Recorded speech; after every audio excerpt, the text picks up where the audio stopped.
가을에 생각을 해보면 감사할 일이 참 많죠. 네, 얼굴을 활짝 웃으시면서 감사할 일을 많이 되뇌이시고 그리고 감사하며 사시기를 간절히 바랍니다. 오늘 우리가 봉독한 이 말씀을 가지고 주기도문 주기도문 강의 5번째 시간으로 하나님의 뜻을 구하는 기도의 제목으로 말씀의 은혜를 같이 나누겠습니다. 따라합시다. 하나님의 뜻을 구하는 기도.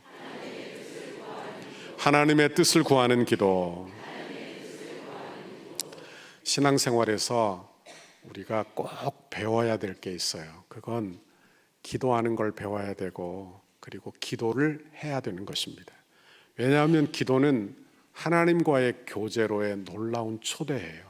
그러므로 성도는 기도를 통해서 하나님을 아버지 이렇게 부르게 되고 하나님의 뜻을 분별하게 되고 우리의 소원을 하나님께 아뢰게 되기 때문에 그런 것입니다. 그러므로 기도는 성도에게 하나님을 알아가는 길이에요. 그리고 하나님께는 여러분 기도를 통하여 천국을 통치하시는 방식이고 그리고 하나님이 이 땅에서 어떻게 하나님의 역사를 이루시는지 하나님의 역사를 기도를 통해서 이루고 계시다 하는 것을 늘 기억해야 하는 것입니다. 그러므로 기도는 꼭 배워야 할 줄 믿습니다. 나는 기도 못해, 기도 안 해도 돼, 이게 아니라 성도는 기도를 꼭 배워야 돼요. 그런데 누구에게 배우느냐가 중요해요. 누구에게 배워야 할까요? 우리는 우리의 기도의 믿음의 주인 되신 예수님께 기도를 배우시기를 간절히 바랍니다. 오늘 주기도문은 제자들에게 기도를 가르쳐 주신 예수님이 직접 기도를 가르쳐 주신 기도의 내용이에요. 그러므로 주기도문을 통해서 우리가 배우게 되는 것은 하나님이 성도들에게 바라시는 기도가 뭔가, 그러니까 하나님 편에서 성도가 어떤 기도를 드리기를 원하시는지 우리가 주기도문을 통해서 알게 돼요. 그러니까 주기도문은 어찌 보면 우리의 기도의 모델이다. 그러니까 그 모델대로 기도를 잘 배워 하나님께 기도하는 여러분의 기도 생활 되기를 간절히 바랍니다.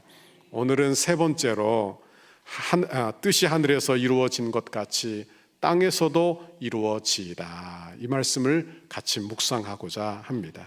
우리는 기도하면 이런 생각이 떠올라요. 내가 원하는 것을 얻어내는 어떤 수단, 이렇게 생각하기도 하는 것입니다. 여러분 물론 맞아요. 내 소원을 하나님께 아뢰는 거예요. 그러나 내 소원만을 구하여 응답받는 어떤 도구로서만 기도를 생각해서는 안 되는 거예요. 왜냐하면 기도는 일방적인 게 아니에요.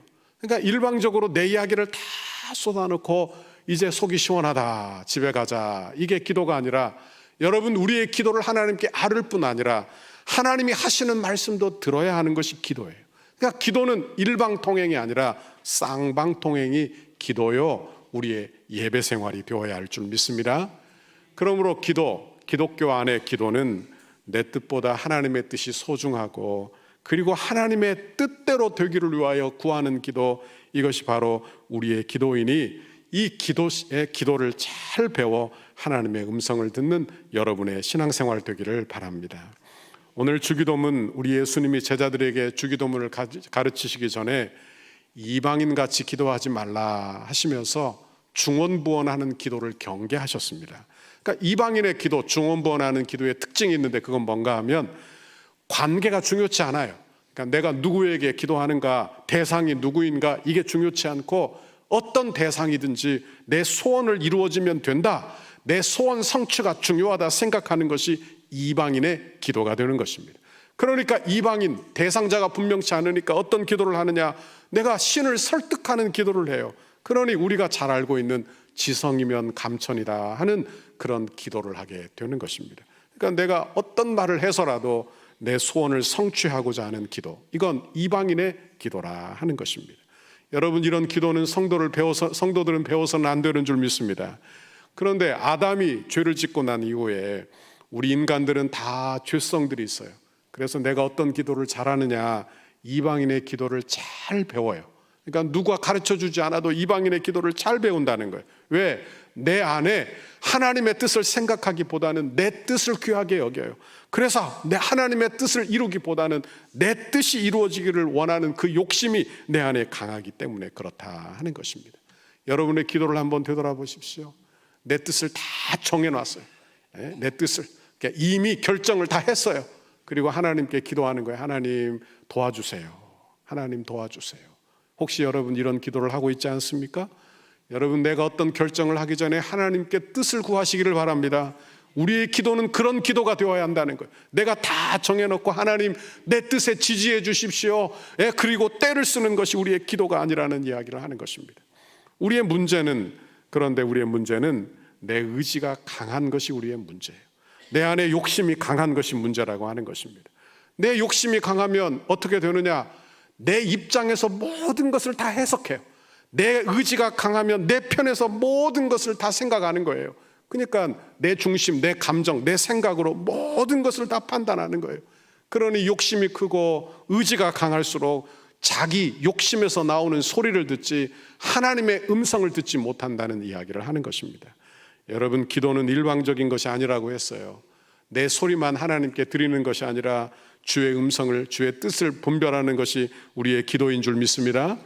그러니 성숙한 기도는 분별력이 있는 기도다 하는 것입니다.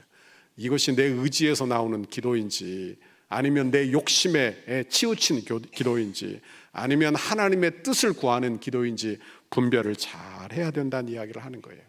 여러분, 믿음은 분별력으로 나타나는데, 믿음은 지혜인데, 여러분에게 하나님께서 분별력을 주어서 내 의지에서 나오고 내 욕심에서 나오는 기도의 제목을 구별해내는 그런 은혜를 여러분에게 주시기를 간절히 바랍니다. 그러므로 기도 생활에 중요한 게 있어요. 그건 뭐냐? 열심보다 방향이 중요한 거. 신앙생활도 열심보다 방향이 중요해요. 여러분, 신앙생활에 열심보다 대상이 중요한 것처럼 열심보다 방향이 중요한 거예요. 그러니까 하나님과 같은 방향으로 우리가 같이 동행을 해야지, 이 하나님과 반대길을 걸으면서 열심을 내면 안 된다는 이야기를 하는 거예요. 여러분, 하나님과 같은 방향으로 동행하는 우리의 신앙생활, 우리의 기도생활이 되기를 간절히 바랍니다. 내 욕심에서, 내 의지에서 나오고, 그리고 하나님의 뜻과 반대되는 길인데 그저 그 길만 열심히 구하고 있으면 안 된다는 이야기를 하는 거예요. 조금 천천히 가더라도 우리의 신앙생활은 하나님과 같은 방향으로 가야 할 줄 믿습니다. 그런데 또 한 가지 문제가 있어요. 하나님의 뜻을 분별해도 순종하는 것은 별개의 문제라는 것입니다. 예를 들어 하나님의 뜻인 줄 알아요. 우리가 하나님의 뜻을 알지요. 예를 들면 정직하게 사는 게 하나님의 뜻입니다. 거짓말이 하나님의 뜻은 아닐 거 아니에요. 그죠? 사랑하고 사는 게 하나님의 뜻입니다. 그렇죠? 미워하고 사는 것이 하나님의 뜻은 아니잖아요. 그러니까 알아요. 내가 하나님의 뜻을 알아요. 그런데 막상 내 현 상황에 오면, 그리고 내 자존심이 걸리면, 그리고 내가 손해본다고 생각하면 하나님의 뜻이어도 순종하지 못하게 되더라 하는 거예요. 하나님의 뜻과 무관하게 불순종하게 되더라 하는 것입니다. 여러분, 그러므로 우리는 과정 속에서 하나님의 뜻을 늘 물어야 할 줄 믿습니다. 하나님의 뜻이 무엇입니까? 하나님의 뜻을 가르쳐 주십시오. 하나님의 뜻을 가르쳐 주시면 내가 순종하겠습니다. 왜 이런 기도를 하느냐? 하나님의 뜻과 내 뜻은 하나님의 뜻이 훨씬 더 좋다는 걸 알기 때문에 그런 거예요. 여러분, 하나님의 계획이 더 완전하고 하나님의 계획이 더 온전한 줄 믿습니다. 내 것과는 비교가 되지 않는 거예요. 이사야서 55장 8절 9절 같이 읽습니다. 시작. 이는 내 생각이 너희의 생각과 다르며 내 길은 너희의 길과 다름이니라. 여호와의 말씀이니라. 이는 하늘이 땅 높음같이 내 길은 너희의 길보다 높으며 내 생각은 너희의 생각보다 높음이니라. 아멘. 신앙생활이 뭐라고 생각하십니까? 신앙생활은 막 열심을 내는 것보다 더 중요한 게 있어요. 그건 뭐냐? 믿음의 대상이 중요하고요, 믿음의 방향이 중요한 것입니다. 그런데 신앙생활은 또 한 가지 중요한 것이 있는데, 그건 하나님의 뜻이 더 옳다, 이걸 인정하는 거예요. 하나님의 길이 훨씬 더 높다, 이걸 인정하는 거예요. 하나님의 지혜가 훨씬 더 바르다, 이걸 인정하는 것입니다. 이걸 인정하고 순종하고 따라가는 거예요. 이게 신앙생활의 시작이에요. 여러분, 우리가 순종하지 못하는 이유가 뭘까요? 내가 더 옳다고 생각하기 때문이 아닙니까? 하나님의 말씀과 하나님의 뜻이 있는데 내 뜻이 더 바르다, 내 뜻이 옳다, 그러니까 내 뜻을 못 꺾는 거 아니냐 하는 말씀이에요. 그런데 우리 인생을 되돌아보면 조금만 시간이 지나도 내 뜻이 그릇되었다는 걸 깨닫는 경우가 많죠. 많아요. 그리고 생각하게 되는 것입니다. 아, 하나님이 내 뜻대로 해주지 않은 게 복이구나. 내 뜻대로 안 해주신 게 복이에요. 그렇죠? 저는 하나님께 기도할 때가 있습니다. 그런데 어떤 때는요, 내 기도가 다 이루어지지 않은 게 감사한 일이에요. 왜? 하나님의 뜻대로 구하지 않은 기도가 많거든요. 하나님의 뜻대로 구하지 않은 기도가 많아요. 그리고는 때로 좌절하고 넘어져서 생각하는 거예요. 아, 내 기도가 잘못됐구나. 그리고 하나님이 내 기도를 바꾸어 주시는 것입니다. 하나님의 뜻대로 기도하도록 내 기도가 성장하고 그렇게 달라지게 하나님이 우리를 인도하시는 거예요. 그때야 깨닫는 거예요. 창세기 37장에 보면 요셉의 이야기가 나옵니다. 우리가 잘 아는 이야기죠. 요셉은 꿈을 꿨어요. 하나님이 그에게 꿈을 줬어요. 형제들, 요셉의 형제 11단의 곡식이 요셉의 단에게 절하는 그런 꿈을 꾸었습니다. 또 꿈을 꾸었는데 해와 달 11별이 요셉에게 절하는 꿈을 꾸었어요. 그런데 요셉은 아직 어려요. 채색 옷을 입고 아직 어리광을 부리는 아이예요. 그러니 분별력이 없어요. 분별력이 없어요. 그러니까 막 자랑하고 돌아다닙니다. 형을 무시합니다. 그러다가 미움을 받아 여러분 그는 애굽의 노예로 팔려가게 된 거예요. 고난이 찾아왔어요. 여러분 고난 중에 여러분은 엎드려 기도하시기를 바랍니다. 고난 중에 엎드려 기도해야 돼요. 아마 요셉은 엎드려 기도했을 것입니다. 그리고 엎드려 믿음으로 하나님의 은혜를 구하니까 믿음이 자라났어요. 그리고 믿음이 자라날 뿐 아니라 그가 지혜로워졌어요. 분별력을 얻게 되었다라는 것입니다. 그리고 고난 속에서 그가 불평하지 아니하고 자기 인생의 고난 속에 하나님의 뜻이 있을 것이다, 이렇게 분명히 하나님의 계획을 받아들이게 된 거예요. 그리고 자기 자리에서 최선을 다하는 거예요. 자기 자리에서 최선을 다. 요셉은요 그저 직장 생활하는 게 아니에요. 그는 노예, 무슨 뭘 받는 그런 사람이 아니라 노예예요. 죄수로 전락하기도 하는 거예요. 그런데 자기 자리에서 믿음으로 최선을 다한다. 이거 너무나 어려운 일이라는 거예요. 그런데 인내하며 하나님의 뜻을 구하며 겸손히 하나님의 뜻대로 되기를 위하여 그렇게 최선을 다하는 모습을 보게 되더라 하는 것입니다. 여러분, 하나님의 뜻을 분별해도 자기 의지가 강하면 하나님의 뜻을 무시하게 되는 것입니다. 그러니까 욕심이 너무 강해요. 내 안에 욕심, 세상의 욕심, 물질의 욕심, 내 명예의 욕심이 많으면 미혹이 돼요. 뭐가 된다고요? 미혹. 그러니까 내 욕심이 나를 미혹해. 그러니까 다른 것이 나를 미혹하는 게 아니라 내 생각, 이 욕심이 나를 미혹하게 되는 거예요. 사무엘상 15장에 보면 사울 왕의 이야기가 나와요. 사무엘 선지자가 사울 왕에게 찾아오셔서 하나님의 뜻을 가르쳐 주십니다. 아말렉을 쳐서 진멸하라, 이렇게 명령을 하셨어요. 그런데 아말렉은 이스라엘 백성들이 출애굽할 당시에 하나님의 나라를 대적한 그런 민족이요. 그리고 그 안에 죄가 관영했어. 그래서 그 민족을 진멸하는 것은 하나님의 심판을 이루는 거예요. 그런데 이 사울 왕이 자기 욕심이 커요. 자기 욕심, 자기 명예를 드러내려고 하는 그 욕심이 큰 것입니다. 그러니까 그 욕심으로 미혹이 돼요. 미혹이 돼. 그리고 어떻게 하느냐? 아말렉을 쳐서 모든 백성을 진멸하지 않아요. 그리고 자기 생각대로 하는 것입니다. 왕을 사로잡아 와요. 자기 명예를 위해서. 그리고 하찮은 것은 멸하지만 좋은 것은 다 살려가지고 오는 거예요. 다시 말하면 그는 하나님의 뜻을 알면서도 미혹이 되어 불순종하게 되었더라 하는 것입니다. 그 결과 그는 버림을 당하죠. 여러분, 이때 사무엘이 사울에게 한 말씀입니다. 사무엘상 15장 22절 읽습니다. 시작. 사무엘이 이르되 여호와께서 번제와 다른 제사를 그의 목소리를 청종하시는 것을 좋아하심같이 좋아하시겠나이까. 순종이 제사보다 낫고 듣는 것이 수양의 기름보다 나으니. 그랬어요. 여러분, 순종하는 자세가 기도 안에 있어야 할 줄 믿습니다. 하나님께 기도해요. 하나님, 내가 이렇게 하게 해주세요. 이렇게 기도하는데 하나님, 내 고집대로만 되게 해주세요. 이건 기독교의 기도가 아니에요. 기독교의 기도는 어떤 기도인가 하면 하나님이 내게 가르쳐 주시면 순종하겠습니다. 그러니까 순종할 마음으로 기도하는 것이 우리의 기도 생활이 되어야 한다는 거예요. 그러므로 기도는 한마디로 이야기하면 순종 훈련이다. 왜? 순종해야 믿음이 자라납니다. 순종해야 믿음이 다음 세계가 있는 거예요. 순종하지 않으면 믿음이 늘 그 자리에 있는 것이죠. 그 사람은 순종을 모르는 거예요. 그러니까 신앙생활을 몰라요. 어떻게 해야 복을 받는지도 모르는 거예요. 순종해야, 여러분, 순종해야 기도의 문도 열리고 순종해야 기도의 응답도 받는 거예요. 여러분 순종하는 여러분 되시기를 바랍니다. 뜻이 하늘에서 이루어진 것 같이 땅에서도 이루어지이다. 이 기도는 바로 순종의 기도를 배우라, 그런 뜻이에요. 여러분, 우리에게 순종의 모델이 있는데 단연 우리 주 예수 그리스도이신 줄 믿습니다. 마태복음 26장에 보면 예수님이 십자가에서 죽으심을 앞두고 겟세마네 동산에서 기도하십니다. 마태복음 26장 39절에 내 아버지여, 만일 할만하시거든 이 잔을 내게서 지나가게 하옵소서. 그렇게 기도해요. 그는 십자가에서 죽으시면서 고통스러운 기도를 하고 계시는 거예요.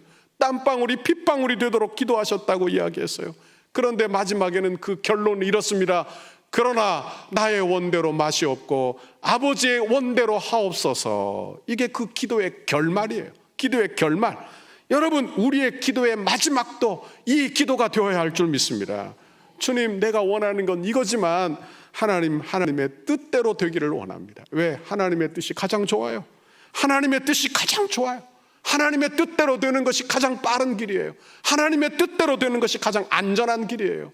여러분, 하나님의 뜻을 구하시기를 간절히 바랍니다. 우리 예수님은 늘 순종하는 삶을 사셨어요. 요한복음 6장 38절 읽습니다. 시작. 내가 하늘에서 내려온 것은 내 뜻을 행하려 함이 아니요 나를 보내신 이의 뜻을 행하려 함이니라. 그래서 하나님의 뜻은 분명해요. 하나님의 뜻은 우리를 구원하시는 일이에요. 우리를 구원하시는 일. 그러니까 그 구원을 위하여 그의 독생자 예수 그리스도를 이 땅에 보내셔서 십자가에서 죽게 하신 줄 믿습니다. 그리고 우리가 하나님께 기도하는 것은 분명한 거예요. 내 고집을 하나님께 아뢰어 하나님을 설득하는 것이 우리의 기도가 결코 아니라는 이야기를 하는 거예요. 우리의 기도는 하나님의 열심의 설득이 되어 하나님의 뜻에 순종하는 것이 우리의 기도의 결말이 되어야 할 줄 믿습니다. 미국의 유명한 작가 C.S. 루이스가 기도에 대해서 이런 이야기를 했습니다. 세상에는 두 종류의 사람이 있습니다. 그리고 이렇게 말했어요. 한 종류의 사람은 하나님께 내 뜻이 이루어지이다 라고 기도하는 사람이 있고, 다른 한 종류는 하나님께 당신의 뜻이 이루어지이다 라고 기도하는 사람이 있다는 거예요. 무슨 말인지 알겠습니까? 다시 한번 읽어드리시죠. 이 세상에 두 종류 사람이 있다는 거예요. 첫 번째는 하나님께 내 뜻이, 내 고집이 이루어지기를 바랍니다 이렇게 기도하는 사람이 있고, 다른 한 종류는 하나님께 당신의 뜻이 이루어지기를 원합니다 이렇게 기도하는 사람이 있다는 거예요. 여러분은 어떤 종류이십니까? 어떤 부류에 속하느냐 이 말이에요. 여러분, 나는 하나님의 뜻대로 구하느냐 이 말이에요. 우리의 기도 생활에서 자기중심적인 기도 생활을 얼른 빠져나오시기를 바랍니다. 신앙생활은요, 내 중심에서 하나님 중심으로 바뀌어 나가는 거예요. 하나님 중심으로 바뀌어야 하는 거예요. 왜? 하나님 중심의 신앙생활이 복된 신앙생활이에요. 내 나라를 이루는 그곳에서 하나님의 나라를 이루는 것으로 변환되어야 하는 것입니다. 이것이 신앙이 자라난다는 의미예요. 여러분, 하나님의 나라를 위하여 구하는 여러분의 신앙생활 되기를 바랍니다. 마태복음 16장에 보면 베드로의 유명한 신앙 고백이 나와요. 마태복음 16장 16절, 시몬 베드로가 대답하여 이르되 주는 그리스도시요 살아계신 하나님의 아들이십니다. 그러자 예수님이 칭찬하십니다. 바요나 시몬아, 내가 복이 있도다. 이걸 네가 알게 아니는 사람이 아니요 하나님이시다. 그러면서 네 고백 위에 교회를 세우겠다. 내가 천국의 열쇠를 너에게 주겠다. 이렇게 말씀하시며 축복하세요. 그런데 그때 이후로부터 예수님이 뭘 가르치시느냐? 내가 유대인들로, 바리새인과 서기관들로 말미암아 핍박을 받아 십자가에서 죽으실 십자가를 가르치기 시작해요. 그러자 베드로가 이렇게 반응을 해요. 이렇게 마태복음 16장 22절 봅니다. 베드로가 예수를 붙들고, 여기 붙든다는 말은 헬라어로 어떤 뜻이냐? 예수의 손을 잡고 예수를 구석으로 데리고 간 거예요. 예수님을 구석으로 데리고 간 거예요. 그리고는 항변했다 이런 단어거나, 항변했다는 말은 예수님이 여러분 바다를 꾸짖고 귀신을 꾸짖을 때 쓰는 그 헬라어 단어와 똑같은 단어를 쓰고 있어요.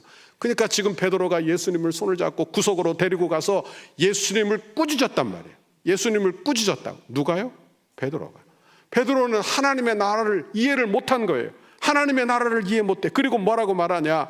이르되, 항변하여 꾸짖어 이르되 주여 그리 마옵소서, 이 일이 결코 주에게 미치지 주께 미치지 아니하리이다. 이렇게 했다는 것입니다. 여러분, 베드로는 하나님의 나라를 이해하지 못한 사람이에요. 예수님, 이렇게 해서 하나님의 나라가 이루어지겠습니까? 이렇게 해서 교회가 이루어지겠습니까? 이렇게 하며 꾸짖었다, 이렇게 이야기하는 거예요. 여러분, 하나님의 나라를 이해하지 못하면 혈기가 앞서는 것입니다. 혈기가 앞서는 거예요. 이걸 조심해야 되는 거예요. 그리고는 예수를 잡으려고 온 사람들에게 칼을 휘두르지 않아요, 베드로가. 그리고 그는 반대길로 걸으며 예수님을 반대하는 방해자가 되고 만 거예요. 그래서 예수님이 말씀하시죠. 마태복음 16장 23절에 사단아, 내 뒤로 물러가라. 너는 나를 넘어지게 하는 자로다. 내가 하나님의 일을 생각하지 아니하고 도리어 사람의 일을 생각하는 도다. 그랬어요. 여러분, 어떻게 베드로가 이렇게 됐을까요? 베드로는 금방 바요나 시몬아, 내가 복이 있도다 그랬는데 금방 사단아, 사단의 도구가 되고 말았더라 하는 거예요. 어떻게 이렇게 되었을까? 베드로는 하나님의 일을 생각하지 아니하고 사람의 일을 생각한 거예요. 사람의 일은 뭐냐? 사람의 일은 자기를 자랑하는 거예요. 여러분, 자기 나라를 세우는 거예요. 자기 욕심을 세우는 거예요. 자기 고집대로 되기를 바라는 거예요. 이게 사람의 일. 하나님의 일은 하나님의 나라를 세우는 거예요. 하나님의 뜻대로 구하는 거예요. 이게 하나님의 일이에요. 여러분, 우리는 하나님의 나라를 세우시기를 간절히 바랍니다. 하나님의 나라를 이해한 사람 다윗은 완전히 다른 태도를 가져요. 다윗이 골리앗을 죽이고 사울 왕에게 시기를 받습니다. 그리고는 도망자 신세가 돼요. 오랫동안 도망 다녀요.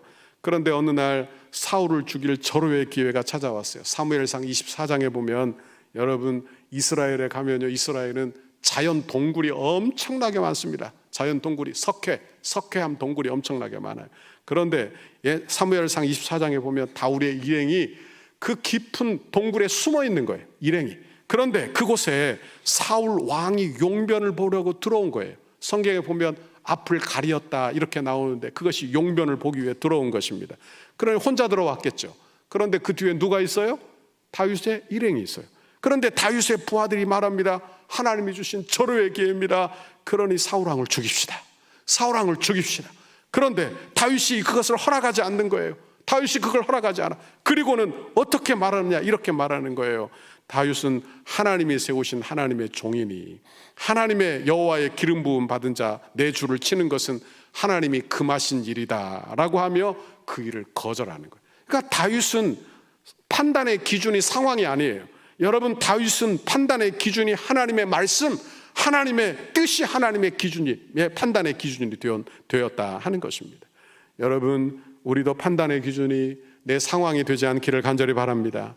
내 상황이 되면 안 되는 거예요. 그러니까 하나님의 말씀을 꼭 붙들어 믿음의 사실, 그 사실이 내 판단의 기준이 되는 거예요. 그 판단의 기준. 그리고 자기도 손을 대지 않을 뿐 아니라 함께한 사람들에게 손을 대지 못하게 하는 것입니다. 이해할 수가 없죠. 쉬운 길이 있는데 그냥 사울왕 죽이면 금방 일이 정리될 거예요. 아무것도 아닌 것처럼 해결될지도 몰라요. 자기가 금방 이스라엘의 왕이 될지도 몰라요. 그러나 다윗은 사울왕을 죽이지 않고 그리고 하나님의 뜻을 존중하는 것입니다. 존중하는. 사울왕을 죽이지 않겠다는 말은 자기가 죽을 수 있다는 것도 받아들이는 거예요. 그러니까 자기 생명을 내려놓는 것이죠. 여러분, 하나님의 뜻대로 되기를 바라는 그런 다윗의 믿음이 그 안에 있더라 하는 것입니다. 여러분, 우리가 살고 죽는 것은 하나님의 뜻에 달려있는 줄 믿습니다. 우리가 복 받는 것도 하나님이 복을 주셔야 복을 받는 줄 믿습니다. 내가 노력을 하고 내 나라를 세우려 해도 내 나라가 세워지는 게 아니에요. 내 나라가 세워지는 게 아니에요. 하나님이 세워주시는 거예요. 하나님이 높여주시는 거예요. 이게 하나님의 나라, 이게 하나님의 나라예요. 그러니까 신앙생활이 무엇인지 우리는 알아야 돼요. 신앙생활은요, 내 계획, 내 기준에서 벗어나 하나님의 기준으로 들어가는 것이요, 하나님의 계획으로 들어가는 것인 줄 믿습니다.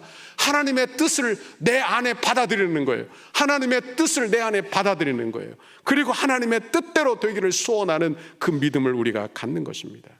여러분, 우리에게 기준들이 많지요. 내가 살면서 내 안에 스스로 세운 기준들이 많아요. 여러분, 이게 옳다고 생각하는 내 뜻이 있는 것입니다.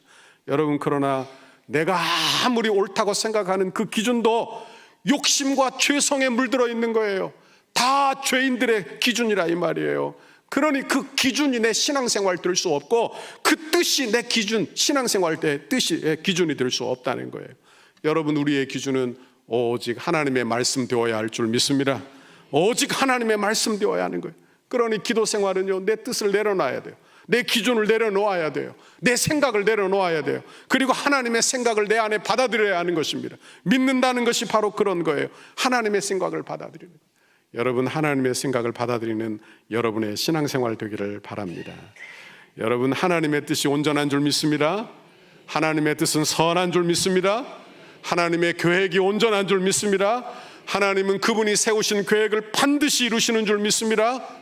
그러니 지혜로운 사람은요, 잘 보세요. 지혜로운 사람은 하나님의 뜻이 발견이 되면 그 뜻을 향해서 같이 가는 거예요. 그 뜻을 향해서 같이 가야 돼요. 여러분, 하나님의 뜻이 발견되었는데, 기도하면서 하나님의 뜻이 발견되는데 반대길로 가. 그거 어리석은 짓이죠. 왜 어리석은 짓이냐? 그건 인생을 낭비하는 거고 내 세월을 낭비하는 거예요. 왜? 그 길로 가봐야 결국에 하나님의 뜻대로 될 거예요. 그러니 하나님의 뜻대로 같이 가는 것이, 그것이 신앙생활이요, 그것이 우리의 예수님과 동행하는 삶이라 하는 것입니다. 예를 들어 볼까요? 성경에 요나 선지자가 있습니다. 요나 선지자는 하나님의 말씀을 받았어요. 니느웨로 가서 말씀을 전하라.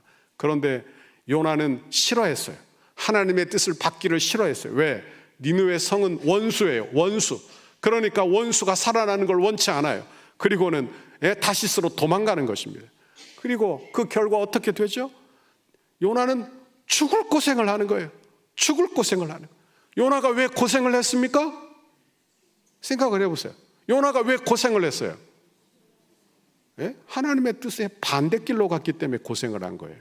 하나님의 뜻대로 갔더라면, 하나님의 뜻을 향해 걸었더라면 그는, 여러분, 하나님께서 주시는 은혜를 받았을 거예요. 여러분, 그런데 결국에 하나님의 뜻은 이루어지지 않습니까?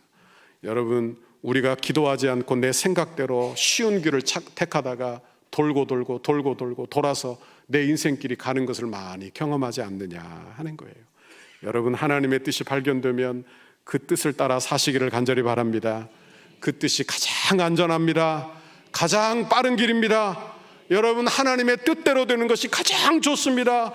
그러니 하나님의 뜻을 묻도록 기도하시기를 바랍니다. 하나님의 뜻을 물으세요. 하나님의 뜻을 물으세요. 하나님의 뜻을 구하시기를 바랍니다. 그럼 하나님의 뜻이 뭐냐? 이렇게 질문하겠죠. 하나님의 뜻이 뭐예요? 신구약 성경을 통틀어서 하나님의 뜻이 하나가 딱 나와요. 그게 뭐냐? 성경을 다 읽어보십시오. 성경을 읽어보면 하나님의 뜻이 나와요. 하나님께서 이 세상을 창조하신 목적, 그리고 창조하시고 타락한 인간들에게 하나님이 주시고자 하시는 뜻, 이건 뭐냐? 바로 죄인을 구원하시는 일이에요. 죄인을 구원하시는 일. 디모데후서 1장 9절 읽습니다. 시작. 하나님이 우리를 구원하사 거룩한 소명으로 부르시는, 아니요, 오직 자기의 뜻과 영원 전부터 그리스도 예수 안에서 우리에게 주신 은혜대로 하심이라. 아멘. 여기 하나님이 우리를 구원하시는 것은 성경에 보니까 자기의 뜻이다, 이렇게 말했어요. 자기의 뜻이다. 그러니까 하나님의 뜻은 분명해요. 하나님의 뜻은 죄인을 구원하시는 것인 줄 믿습니다. 여러분, 하나님의 계획은 죄인을 구원하시기 위한 계획인 줄 믿습니다. 그러니 영원 전에 그의 독생자 예수 그리스도를 이 땅에 보내시기를 계획하시고, 그리고 예수 그리스도를 보내시고 성육신하시고 그가 십자가에 죽으심으로 말미암아 우리를 구원하신 줄 믿습니다. 이것이 하나님의 계획이에요. 하나님의 계획.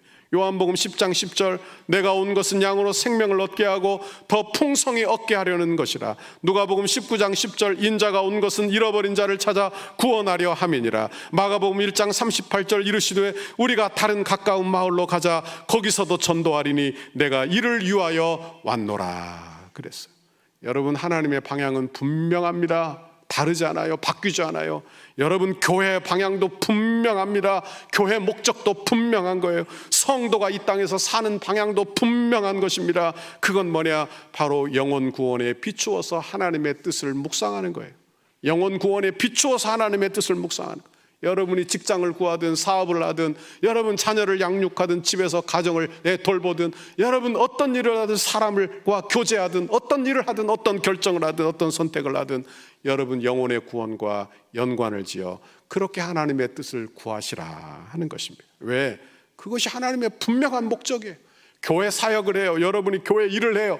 열심히 일하는 것만 중요한 게 아니라 하나님이 가시는 방향이 어떤 것인지 알아야 된다는 이야기를 하는 거예요. 하나님이 가시는 방향은 분명한데 영혼 구원의 방향을 비추어서 여러분의 사역도 봉사도 생각하시라 하는 것입니다. 여러분, 열심히 사는 거 중요해요. 제가 새벽기도 나올 때, 여러분 새벽기도 나올 때 교회 밖에 나오면 사람들이 얼마나 부지런한지 몰라요. 새벽에 일어나서 벌써 운동하는 사람도 있고요, 운동하러 막 한강에 나가는 사람도 있고. 그래서 제가 스스로 생각합니다. 저분은 불면증이 있나 생각을 해요. 불면증이 있으신가 보다. 교회 나오면 좋을 텐데 이렇게 생각을 하죠. 어떤 분은요, 새벽에 4시 반, 4시 이 시간에 벌써 출근하는 사람도 있어요. 벌써 지하철로 차를 타러 가는 사람. 얼마나 부지런히 사는지, 얼마나 부지런히. 한국 사람들 정말 부지런하게 성실하게 삽니다. 그런데 문제는 뭐냐? 방향이 없는 거예요. 왜 열심히 사는지, 무엇 때문에 이렇게 사는지 모르는 거예요. 그게 문제죠. 그게 문제죠. 신앙생활도 그저 열심히 뭔가 해요. 그런데 방향이 없다 이 말이에요. 방향이 없으니까 여러분 어려움이 생기면 견딜 수가 없는 거예요. 견디지 못하는 거예요. 그러니까 방향을 잘 잡아야 돼. 그 방향은 뭐냐? 영혼 구원. 그러니까 하나님이 교회를 세우신 목적, 하나님이 우리를 구원하신 목적도 다 영혼 구원에 있다 하는 거예요. 여러분, 그러니 여러분이 영혼 구원에 비춰 내 가는 방향을 점검하는 거예요. 그것에 비추어서 기도하는 거예요. 여러분, 그러면 여러분의 인생은 복되고 하나님의 축복이 임하게 될 줄 믿습니다. 존 뉴턴은 나 같은 죄인 살리신, 그 찬양 알지요? 나 같은 죄인 살리신, 그 찬양 작사하신 분이 존 뉴턴 목사님이십니다. 이 목사님이 이런 질문을 사람들에게 던졌다고 해요. 하나님께서 여러분에게 단 하나만 선택할 수 있는 권한을 여러분에게 주신다면 여러분은 이 단 하나의 선택의 기회로 무엇을 선택하시겠습니까? 이렇게 물었어요. 그리고는 자기 스스로 대답을 했습니다. 이렇게 대답을 했어요. 만약 하나님께서 나에게 단 하나의 선택의 권한을 주신다면 하나님께 나를 위해 그것을 선택하실 수 있도록 요구할 것입니다. 그러니까 내 선택권을 누구에게 드리겠다는 거예요? 하나님께. 왜냐하면 참으로 내가 무엇이 필요한가를 아시는 분이 하나님이시므로, 내가 아는 것 이상으로 내 미래를 아시는 분이 하나님이시므로, 내가 계획하는 것보다 내 미래를 더 완벽하게 계획하시고 섭리하시는 분이 하나님이시므로, 그러니까 하나님께 드린다는 거예요. 그리고 내 인생을 통하여 하나님의 뜻이 이루어지도록 기도하겠습니다. 이렇게 기도했다는 거예요. 여러분, 우리도 내 뜻을 하나님께 드리시기를 바랍니다. 기도할 때요, 반드시 그렇게 기도하셔야 돼요. 하나님, 내 고집대로 되게만 해주세요. 이대로만 되게 해주세요가 아니라 하나님의 뜻대로 되기를 원합니다. 그렇게 마지막은 우리의 기도가 되어야 할 줄 믿습니다. 그런 기도 여러분이 드리게 되기를 간절히 바랍니다. 뜻이 하늘에서 이루어진 것 같이 땅에서도 이루어지이다. 이 기도가 여러분의 기도 되기를 간절히 바랍니다. 하나님의 뜻대로 되는 것이 가장 안전합니다. 그것이 가장 올바른 길입니다. 그것이 가장 빠른 길입니다. 여러분, 하나님의 뜻을 구하고 사는 여러분의 신앙생활 다 되시기를 주님의 이름으로 축원합니다. 축원합니다.